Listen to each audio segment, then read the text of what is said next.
On va en venir à notre étape suivante qui est les villes aux responsables. On va en parler avec le Grand Lyon, mais si on est en liaison avec Yves Pernaut, j'aimerais bien qu'on puisse écouter son témoignage. Yves Pernaut de Valence Roman Agglomération, qui regroupe donc 54 communes pour 220 000 habitants. Et alors, depuis l'arrivée d'Yves Pernaut, Valence Roman Agglo a adhéré aux 17 principes de l'IWA, c'est l'Association internationale de l'eau pour les territoires eau responsables. Alors, je ne sais pas si on a Yves Pernaut en ligne, parce qu'on a aussi, d'ailleurs, Elisabeth Sibeux qui en parlait. Alors, Yves Pernaut, vous êtes bien là? Voilà, je vous pose la Oui, question. je vous entends. Ah, super, merci. Je vous entends. Merci, bonjour. Bonjour à tous. Bonjour à vous. Eh bien, écoutez, merci de participer. Alors, il y a ce concept de territoire eau responsable et d'adhésion à des principes donc, de l'Association internationale de l'eau. Ça consiste en quoi et ça apporte quoi à une agglomération comme la vôtre? Eh bien, Alors, écoutez, ça consiste en quoi déjà? on a adhéré au principe de l'IWA, c'est-à-dire c'est la International Water Association. C'est une charte qu'on a signée en 2017. C'est une charte qui nous oblige en quelque sorte à avoir une conduite aux responsables, au sens très large. Alors, depuis on a adhéré à cette charte, on a mis en place des actions au niveau de l'eau et de l'assainissement, des actions, je pense en particulier à la désimperméabilisation des sols, où l'agglomération apporte une participation financière aux communes qui font cet effort de désimperméabilisation des sols. On a mis en place, concernant les entreprises, le dispositif Qualité Eau, qui permet justement de faire un diagnostic sur les effluents des entreprises et sur ce qu'ils pourraient faire pour améliorer ces effluents. Je rappelle d'ailleurs que ce diagnostic et ces travaux qui ont été faits sont financés en partie par l'Agence de l'eau. Et puis surtout, ce qu'on a essayé ce qu'on a commencé à faire, et on va dans ce sens-là, c'est d'avoir une politique énergétique rigoureuse.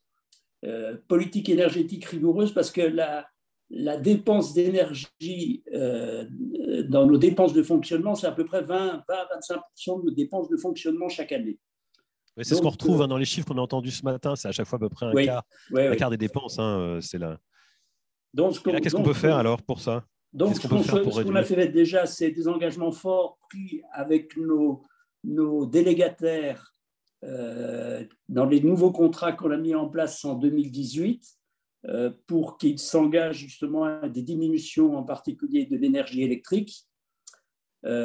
Également, nous avons mis en place une unité de méthanisation sur la station d'épuration de Valence. Cette unité de méthanisation qui va être opérationnelle fin 2022, début 2023, va permettre d'injecter du biogaz qui permettra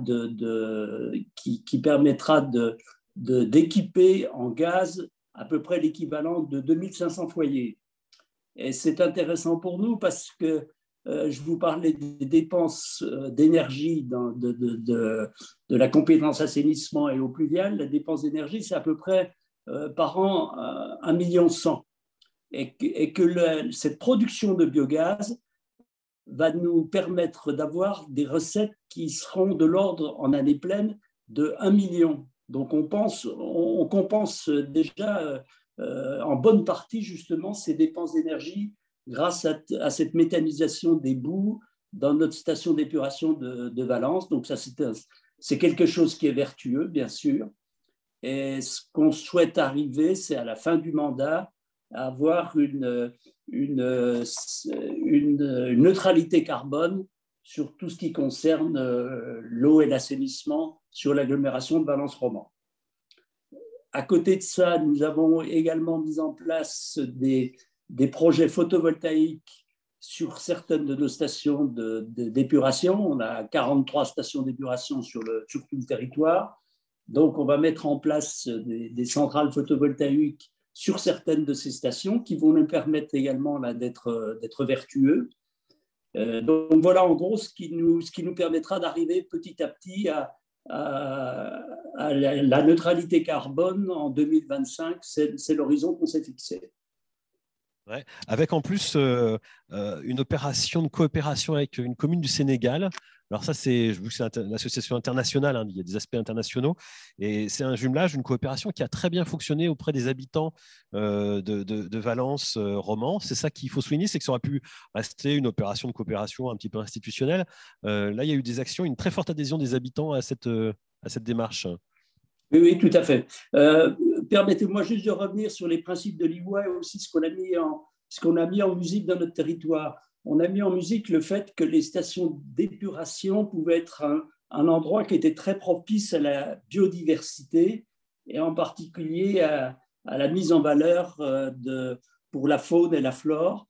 Donc, nous avons une convention avec la LPO pour justement mettre en place des actions ciblées sur les stations d'épuration. Alors, à titre d'essai, on va le faire que sur certaines stations au début, pour justement mettre en place des refuges pour les oiseaux en particulier, et puis la mise en place de verdure et de végétaux qui permettent à ces oiseaux et à ces espèces animales de pouvoir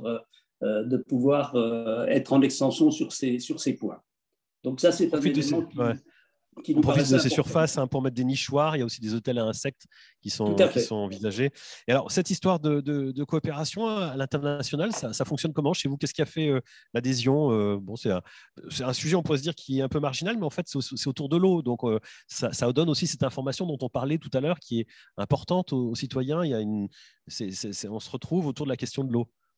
Alors, oui, ça pourrait être considéré comme marginal. Je dirais qu'on est en coopération avec une région du Sénégal où on mène des actions justement pour qu'ils aient accès à des latrines, à des bacs à laver, etc. Donc ça, c'est l'aspect, je dirais, classique de la coopération. Je pense que ce qui fait la spécificité de notre coopération, c'est qu'au-delà de cet aspect classique, on a souhaité mettre en place ce qu'on appelle un volet nord, c'est-à-dire qu'on a des actions qui sont menées au sein de notre agglomération elle-même pour sensibiliser la plupart de nos citoyens. Alors, la porte d'entrée, c'est la coopération, mais au-delà de ça, on les sensibilise justement à toutes les problématiques qui sont les problématiques d'eau, d'assainissement, de déchets, et d'une façon plus générale d'environnement. Et c'est vrai que ça connaît un vrai succès puisque sur les 43 communes qui font partie, où il y a des stations d'épuration, sur les 56 communes de notre agglomération, il y en a 23 qui ont adhéré à ce projet. Nous avons comme partenaires des écoles, des médiathèques, des conseils municipaux d'enfants, qui vont dans ce sens-là et où on fait justement une sensibilisation sur ces problématiques-là. À signaler aussi qu'il y a justement des échanges qui sont faits entre les écoles qui se trouvent au Sénégal et les écoles de notre agglomération. Donc, c'est quelque chose qui est positif pour tout le monde. Et puisqu'on parle d'école, on peut souligner aussi que la station d'épuration de Valence montre au sein de ses locaux le fonctionnement de la station d'épuration. Il y a une sorte de maquette, de modèle réduit qui permet aux scolaires, ou aux autres d'ailleurs, aux adultes aussi, de venir voir comment ça fonctionne une station d'épuration. Ça aussi, c'est quelque chose qui est assez méconnu. Et c'est quelque chose qu'on peut faire dans sa commune. Oui, oui, tout à fait. C'est quelque chose qu'on a mis en place où les écoles viennent justement pour voir comment fonctionne une station d'épuration.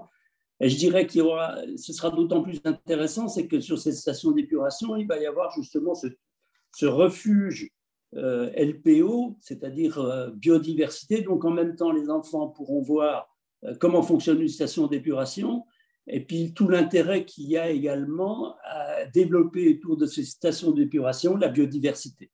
Voilà. Donc c'est un peu l'objet de ce qu'on met en place. Alors, j'ai vu que Nancy Yana avait mis en ligne, enfin en lien en tout cas, la plaquette de l'IWA.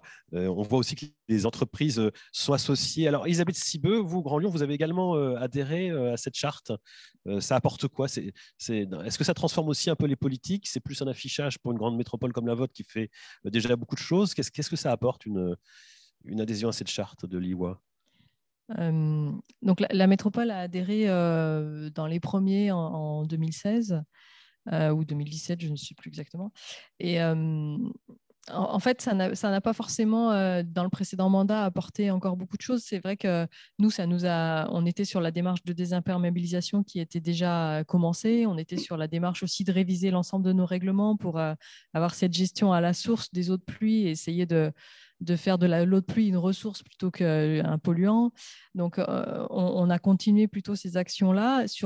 Donc, ce qu'on n'a pas réussi à faire encore pour l'instant, c'est à accélérer notre capacité à élargir justement auprès des habitants, à élargir les choses pour vraiment les mettre à la manœuvre, en tout cas les mettre comme partie prenante dans l'ensemble de nos politiques publiques de l'eau. Mais ça, c'est un enjeu, je crois, que Anne Gros-Perrin a mis dans son mandat. Donc, c'est quelque chose qu'on va faire maintenant dans ce mandat. En fait, on va, je pense, arriver avec nos nouveaux élus à vraiment mettre en œuvre cette charte et tous ces principes de façon beaucoup plus accélérée que ce qu'on a pu faire dans le précédent.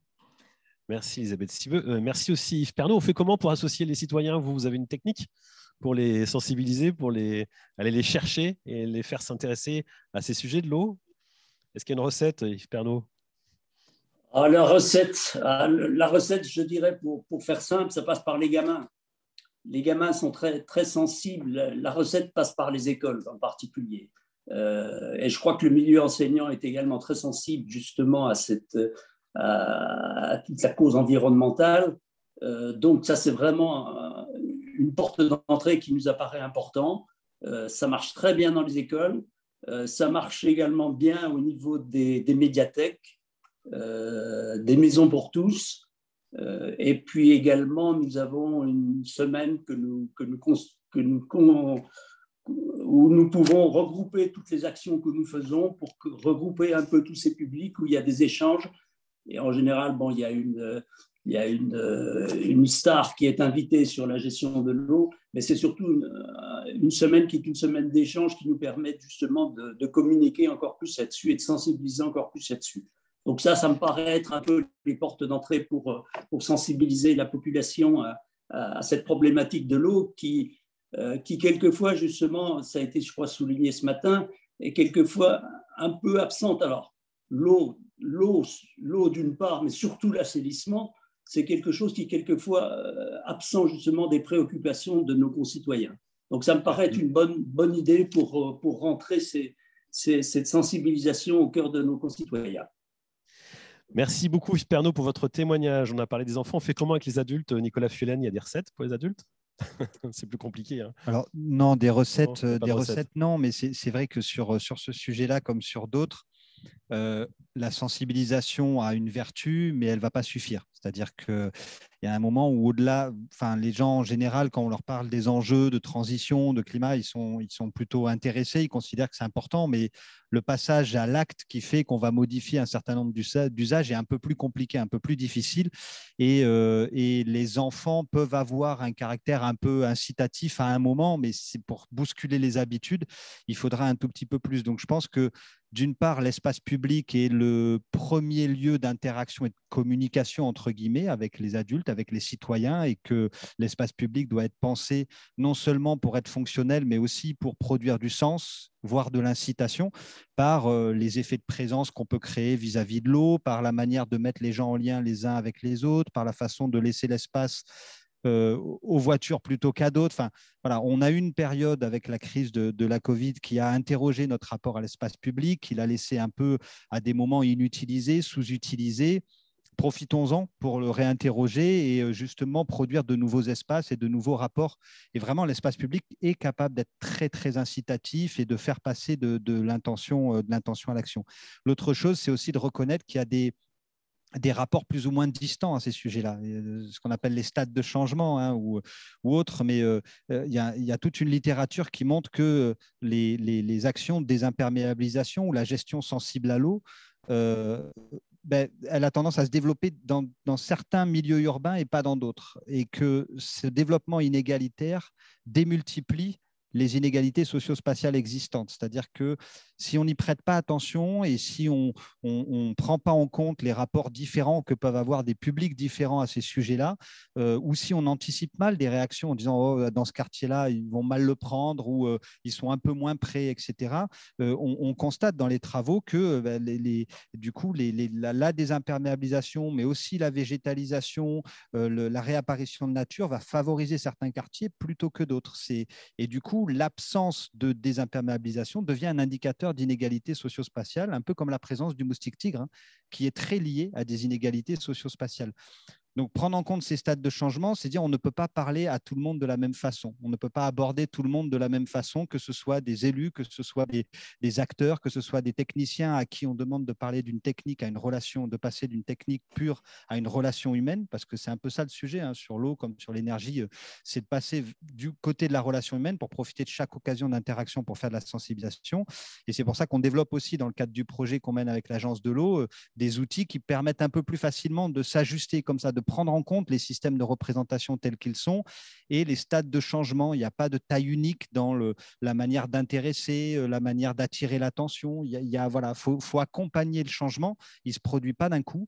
D'abord, on produit de la résistance au changement et c'est un bon signe parce que ça veut dire que c'est le début du changement. Il commence toujours par un peu de résistance. Il ne faut pas s'inquiéter quand on produit de la voilà, résistance. Il ne faut pas s'inquiéter, au contraire, ça veut dire qu'il se passe quelque chose. Donc la résistance, acter la résistance au changement et savoir passer d'une étape à l'autre et passer les différents stades d'engagement pour essayer de décémer et de rendre une fois de plus l'alternative un peu plus normale et surtout de bousculer les normes.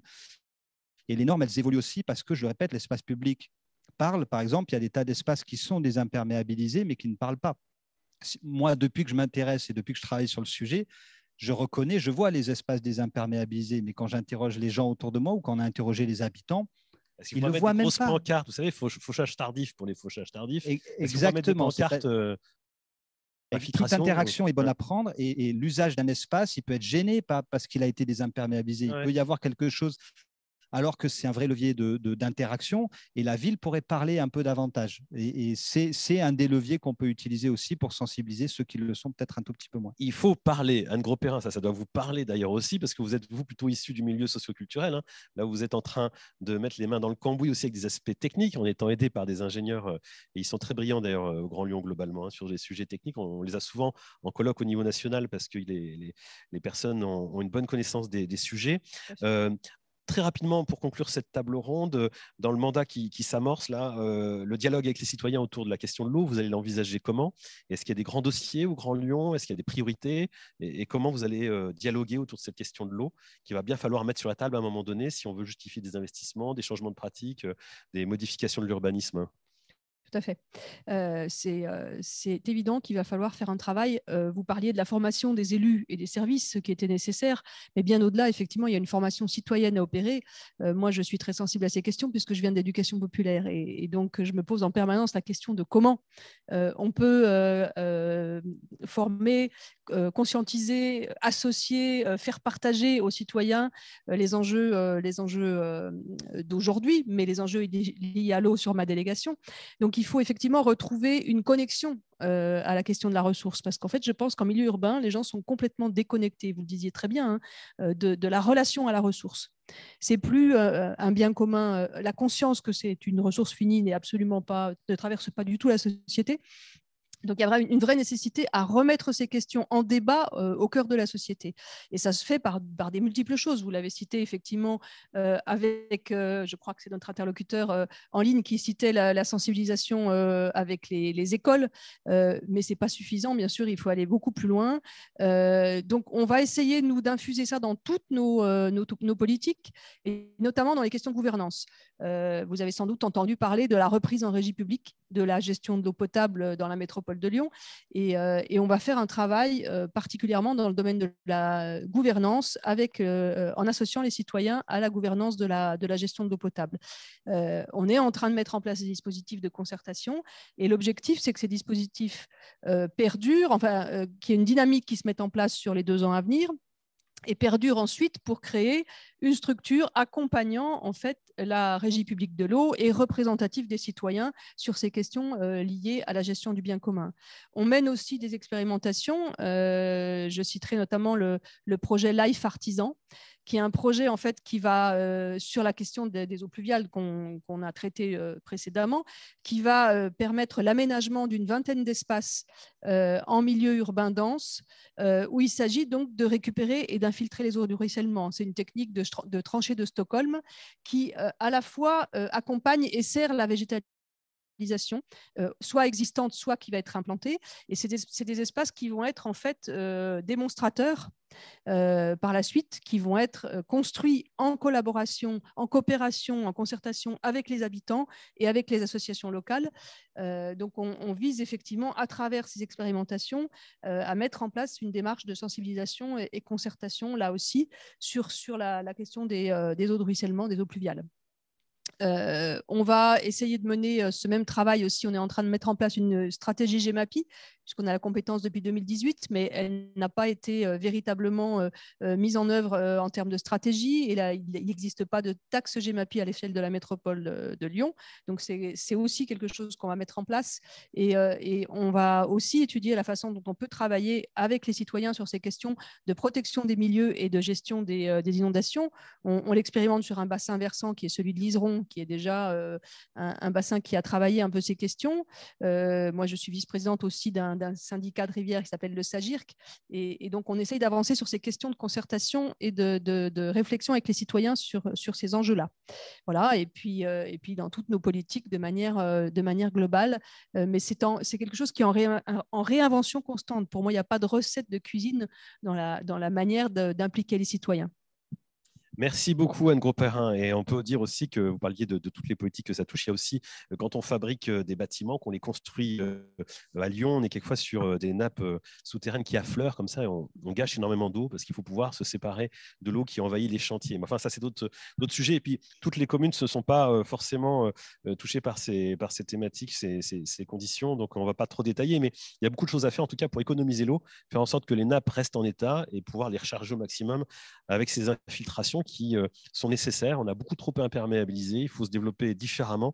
Il faut même revoir des choses qu'on a déjà construites pour pouvoir rendre les espaces plus compatibles avec l'environnement. Et vous citiez le Life Artisan qui a été lancé en décembre dernier avec l'Office français de la biodiversité. Ça, c'est un sujet qu'on va observer avec beaucoup d'intérêt. Merci beaucoup à toutes et à tous d'avoir participé à cette table ronde. Voilà, merci Yves Pernaut également pour votre témoignage.